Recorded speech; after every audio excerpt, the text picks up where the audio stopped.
3D printing build volumes are getting bigger and bigger, but even with larger printers, you may occasionally want to print something that just doesn't fit on your print bed.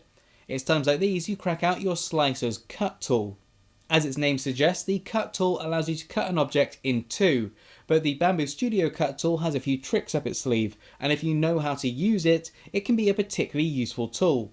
In this video I'll be going through all the settings in the cut tool, showing what they do, how to use them, and how it will come out, as well as a couple of other ways of using it that can make it even more useful. So, let's take a look.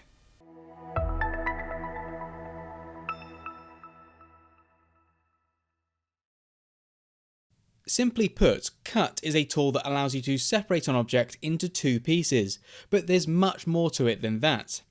With the model you want to cut selected, press C on your keyboard or select the Cut tool in the toolbar at the top. This opens the Cut tool menu, and at the top here we can choose the mode. We can select between Planar and Dovetail. Planar will perform a perfectly flat cut through the entire model at the point you've selected. This is great for minimizing external visibility if you're breaking down a larger model that will be reassembled post-print. It's also a good option if you just want a clean cut to remove something. There's a range of different settings here that we'll dig into in a minute. Dovetail also provides a flat cut, but as the name suggests, it includes a dovetail joint in the center of the cut for easily slotting the parts together. This can be a great option if you want to cut a large object into smaller parts, but want it to be quick and easy to fit together post-printing. Whilst this will ensure that the two parts can be perfectly aligned, at least in two axes, it adds more variation to the edge geometry that will potentially be more visible once assembled. Rotation, movement, and height are the positioning and angle of where you want to cut. The area it will cut through is represented by this clear grey panel splitting through the model here. The pink and cyan parts highlight what parts of your object are on each side of the cutting plane. As it's exactly the same, we'll look more into how to move and position the cutting plane when covering the planar mode in a minute. For now, we'll leave the cut running straight through the middle of our object, and we'll take a look at the settings specific to the dovetail cut. Here we can choose how deep and how wide the groove is. Now, before we adjust anything, if we go to a side view and take a look, note that whilst the cut point defaults to the very center of the object, the actual cutting line cutting through the object is slightly higher than this. This is because in dovetail mode, the cut you apply is from the center of the groove, so as we increase the depth, you can see the cut line gets a lot higher. If you want to use a dovetail, but you want the cut line to remain halfway through your print, or at a specific height, once you've set the groove depth that you're happy with, take the depth height, divide it by 2, then subtract that number from the height setting. As well as depth, we can set the width of the dovetail. Next to each of the depth and width settings, we have tolerance settings. If you're relatively new to this game, tolerance is effectively the difference in dimensions between two interconnecting parts to allow them to easily fit. As thermoplastics expand when melted, but also shrink after printing, different printers, materials, and designs may require different levels of tolerance. But for most things in FDM 3D printing with conventional materials, providing your printer is calibrated correctly, recommended tolerances tend to sit between 0.1 and 0.2 mm. A dovetail cut with these settings will give you something like this. They slot together easily, but the tolerance is such that there's enough friction for it to be held in place without just slipping out. Next, we have the flap angle. Any number below 90 will allow the dovetail to hold the two parts together. The smaller the number, in theory the stronger it will be, though this will also result in more overhang depending on the orientation that you plan to print this in. Angles of 90 degrees or higher will not create a locking dovetail, but it will provide you with a track for the two parts to line up together, though it won't provide any grip to actually connect them. Finally, the groove angle adjusts how the groove of the dovetail is tapered. If set to 0, it would allow two intersecting pieces to slot together from either side, and in theory all the way through. With groove angle set to anything other than 0, it will mean that the grooves are tapered and will prevent them sliding all the way through each other. All of the other settings under Dovetail are the same as with Planar mode, so let's go through each of them along with the Planar specific settings now. Before we delve into the Planar exclusive settings, let's now explore the positioning of the cut plane using rotation, movement, and height. You can set all of these by entering figures into the boxes, or alternatively it's often easier to adjust using the handles on the 3D object, then just refining the position using the numbers. Before we go through them, the key thing to note here is that all of this is in reference to the center of the cut plane. So when you rotate the cut plane, it's rotating around the center of the cut plane, not the center of the object that you're cutting. Below the rotation settings, we have movement and height. The cutting plane defaults to the center of your object, so halfway up. This is a 50mm cube, so the height has defaulted at 25mm. An important thing to note here is that the movement figure isn't absolute.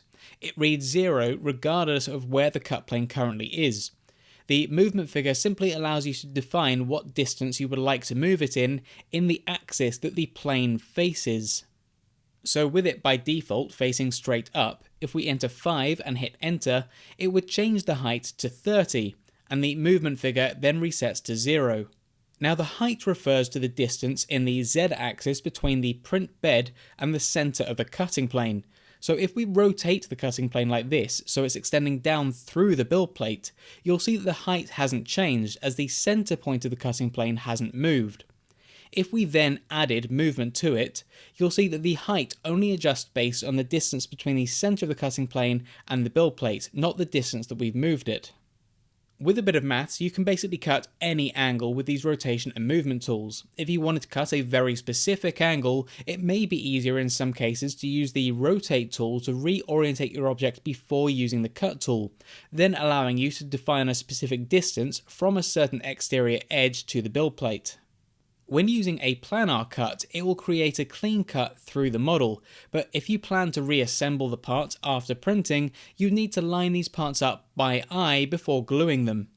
There's a good chance that this could result in a slight misalignment before the glue dries, resulting in what looks like layer shift. But there are built-in solutions for this. Once you've defined where you want to cut, you have a button called Add Connectors. This allows you to add features to the cut line of your parts that can either align the parts or physically attach them to one another post-printing. When you select Add Connectors, it will hide half of your model, allowing you to then select where along the cut plane you'd like to place them. First of all, we have 3 different types of connectors: plug, dowel, and snap. Let's take a look at each of these along with their associated settings.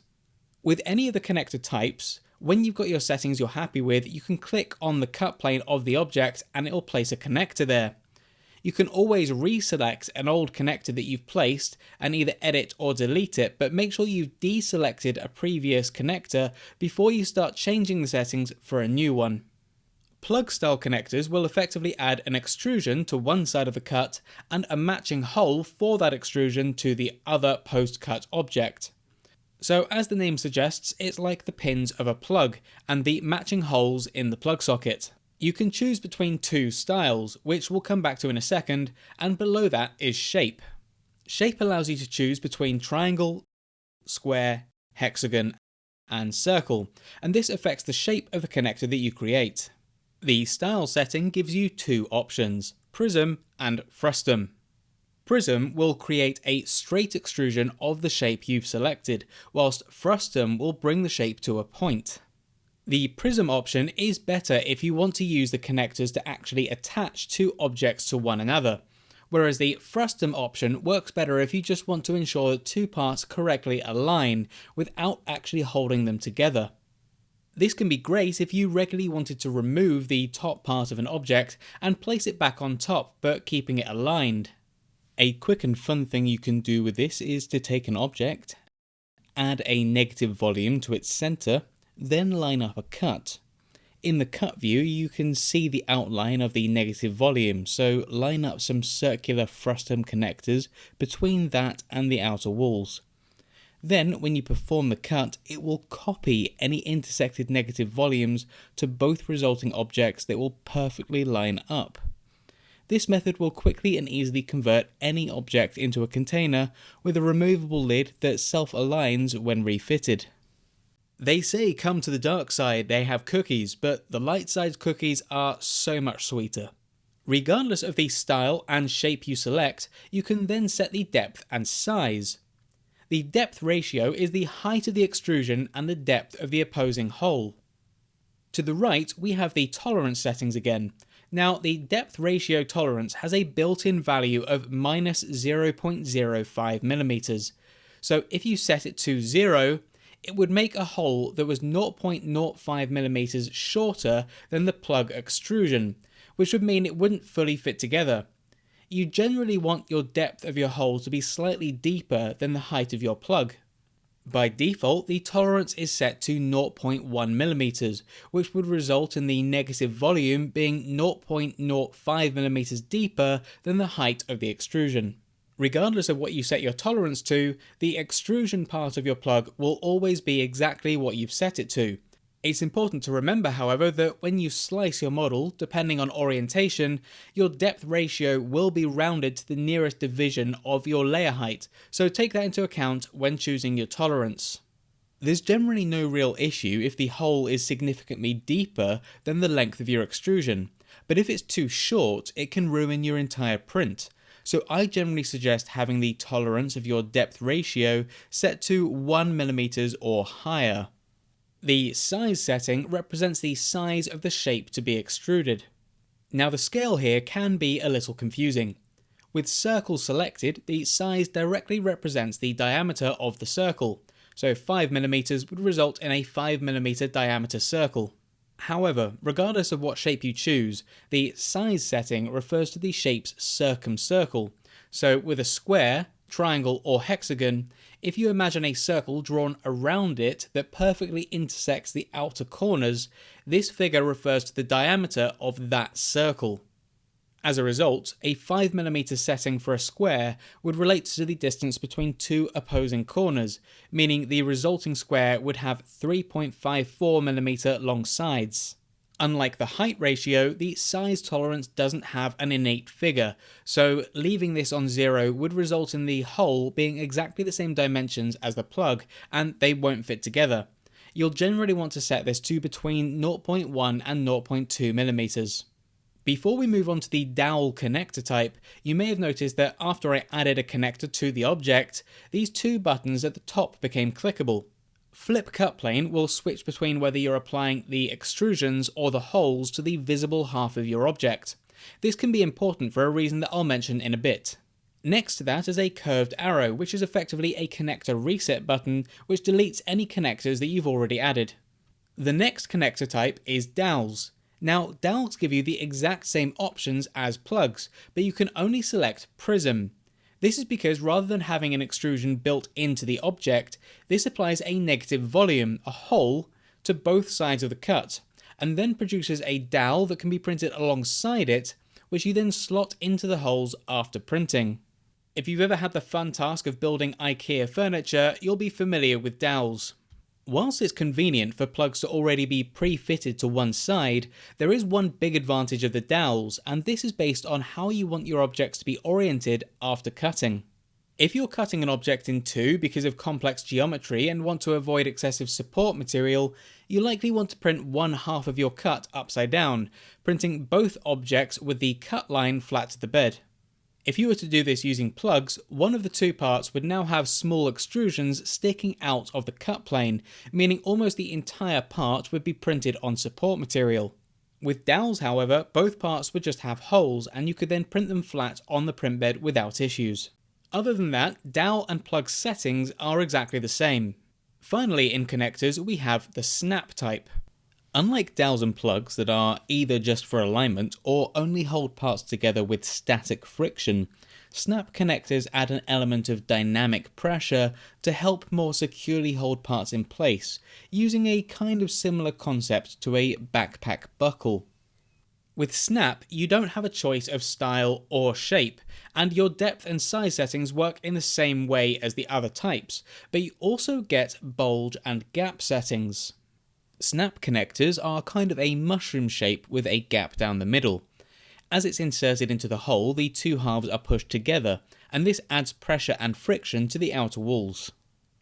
The bulge setting allows you to set how much wider the wide part of the connector sticks out from the base diameter.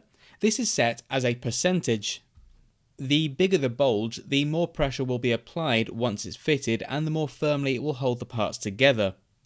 The gap setting denotes how big the gap is between the two halves of the connector, set as a percentage of the overall diameter.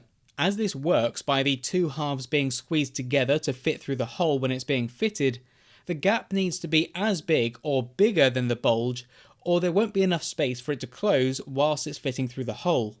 If you reduce the gap size to smaller than the current bulge setting, Bambu Studio will automatically reduce the bulge to ensure there's enough space. Now, the settings you use here will depend on how big a connector you're using and how strong it needs to be. You may need to experiment to find the right size that suits you for your use case, and it may also vary depending on what material you use, as different materials offer different levels of flexibility. As a rule of thumb, I'd suggest keeping the gap slightly larger than the bulge to act as tolerance, ensuring that with material expansion there is still enough room for it to fit through the hole. Once you've added the connectors you want, you have two options at the bottom. If you decide at this point that you don't want to use the connectors after all, you can click cancel and you'll go back to the main cut menu. Be warned, this will delete any connectors or connector settings that you've applied, even if you go back to the add connector screen. Alternatively, you can click confirm connectors. This will take you back to the main cut menu, but means that if you click edit connectors, you'll be able to then go back, select, edit and delete each of them in turn. Once back at the main cut screen, you have a few more options that determine what happens to the resulting parts when you perform the cut. Some of these options aren't available if you have connectors applied, as the connectors require you to produce two separate objects at the end of the cut. So to go through them, let's hit reset to reset all of the cut settings. As I mentioned earlier, the object is highlighted in cyan and pink, representing the two post-cut parts. Here we can see that they are identified as Object A and Object B. To the left of each of these labels is a tick box. If you untick it when you perform a cut, that part of your object will just be deleted. So this is what you'd do if you were using the cut tool to just remove something from an object rather than dividing an object into two different ones. Other than that, you can choose between three orientation options for each of your resulting objects: keep orientation, place on cut, or flip. To demonstrate these parts better, I'll put the cut plane at an angle. Keep orientation means that after the cut, that part will remain in the same orientation that it was before the cut. Place on cut means it will automatically be rotated so that the cut plane lies flat on the bed. And flip will flip the resulting object upside down based on its original orientation. Finally, you have an option called Cut to Parts. By selecting this, you will deactivate any connectors, including ones you've already applied, and you'll lose the after cut orientation options. Rather than separating the model into two separate objects, it will convert it to two separate parts of the same object. This means you can position each of the parts independently, but means when you've sliced it and you're printing it, it will see both of these parts as a single object. Whilst you usually have to always have part of an object touching the build plate, as it sees these parts as a single object, it allows you to have one of them effectively floating, though you'd obviously need to apply support material for it to print in the middle of the air. This can be useful if you want to cut a part off of an object, but then just to move it elsewhere on the object rather than deleting it entirely. There's also a hidden functionality to this. Cutting to parts also means that once the cut is complete, the two parts aren't moved, they keep their relative positions. This means you could use this along with the Mesh Boolean tool to cut away just a part of the model without slicing through the entire thing. Simply make your initial cut by hitting Perform Cut, ensuring Cut to Parts is selected, then do a second cut, cutting at an angle to separate the part that you do and the part you don't want to keep from the new half. Then, with the model selected, go to the Mesh Boolean tool, select Subtraction, place all of the parts you want to keep in column A, the parts you want to delete in column B, hit Execute, and you have just removed part of the object without cutting through the whole thing.